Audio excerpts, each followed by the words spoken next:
Le do-it-yourself, littéralement, le fait soi-même. Les blogs en la matière pullulent sur le net, création de bijoux, d'objets de décoration ou de produits de beauté. Parmi ces blogs, Ferry Cosmétique tenu par Cinda Otmani, un blog spécialisé dans le bio et le fait maison. Bonjour, bienvenue chez nous. Cinda crée des recettes de crème, de savon ou de maquillage à base d'essences naturelles.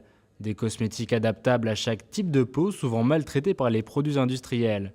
Aujourd'hui, elle fabrique un leave-in, une crème hydratante pour les cheveux. Cette recette est assez délicate puisque les pesées doivent être très précises pour que la chimie opère. Ces produits, shampoing, après-shampoing, même dentifrice, déodorant, que j'achète tout prêt, qu'est-ce qu'ils contiennent vraiment? Est-ce que j'en ai vraiment besoin? Qu'est-ce que ça m'apporte? Est-ce que c'est pas juste de l'argent jeté par les fenêtres au final? La notion d'échange est ce qui a poussé Cinda à créer son blog. Elle a beaucoup appris en se documentant sur Internet et espère transmettre à son tour. Voilà, c'est fini. Justement, dans cette optique d'échange de savoir entre passionnés et curieux, Flora Doubilé a créé Paris Solidarité. À travers des ateliers comme le scrapbooking animé aujourd'hui par Karine, elle espère réinstaurer du lien social entre les habitants des quartiers. Ça crée du lien parce qu'on discute. Au départ, c'est rien que le fait de dire tiens, est-ce que je pourrais avoir ces ciseaux? Et puis en fait, ça crée un peu plus de lien, on va au-delà de ça.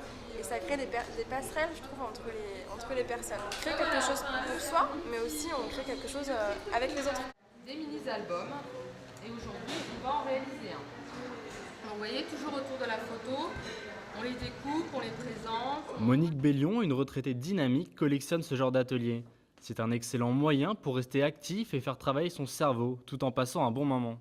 J'ai bien aimé déjà la convivialité, je trouve ça très, très sympa. J'ai bien aimé le découpage, le collage. On a un peu l'impression d'être à la maternelle, mais c'est quand même très, très rigolo. Certains magasins ont vu en ce retour à la mode du fait maison une grande opportunité. L'atelier de la création, installé dans le 14e arrondissement de Paris, est spécialisé dans les perles et le matériel nécessaire à la fabrication de bijoux. S'il vous plaît, est-ce que vous pouvez venir m'aider une minute? Vous voyez, c'est ce bracelet. J'avais fait un fermoir comme ça, en fait. Alors, le fil a pété. Et je pense que le mieux, c'est de faire un fermoir tout le long. Fabienne s'adonne à cette passion depuis 2 ans. La recherche de belles pierres à la manière d'une collectionneuse fait partie des plaisirs du do-it-yourself. Dans son appartement, situé vers le canal Saint-Martin, Fabienne s'est installée un véritable petit atelier de bijoutière. Sous la verrière de son salon, elle confectionne ses créations qu'elle vend via ses amis et ses collègues. Ce qui me plaît dans la fabrication de bijoux, avant tout, c'est la création. C'est la recherche de matière, la recherche de couleurs, et puis de voir son produit fini surtout.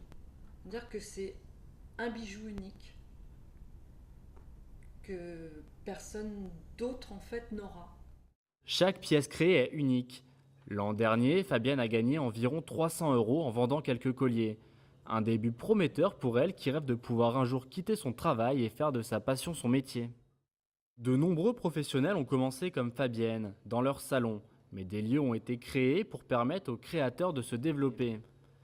L'atelier DRAF est un espace de coworking dédié aux professionnels et aux passionnés. En adhérant, les utilisateurs bénéficient de 3 heures de formation sur la technique de leur choix, ainsi que de la libre utilisation du matériel. Mesdames, quand vous allez essayer. Donc on a deux bobines possibles ici, avec l'enfilage comme ça, donc on passe derrière. On a pas mal de gens qui sont passionnés, qui viennent ici et qui se professionnalisent. On a aussi beaucoup de professionnels déjà, à qui on apporte une vraie solution pro à leurs besoins de tous les jours, que ce soit de l'espace de travail, des machines ou du réseau et des rencontres. À disposition dans l'atelier, machines à coudre, matériaux pour travailler le bois, découpeuses laser et imprimantes 3D. Ces imprimantes permettent de produire des objets designés sur ordinateur par un système d'accumulation de matière. Un fil plastique est chauffé à haute température, puis déposé plaque par plaque pour finalement créer des figurines. Des machines dernier cri pour du do-it-yourself 2.0.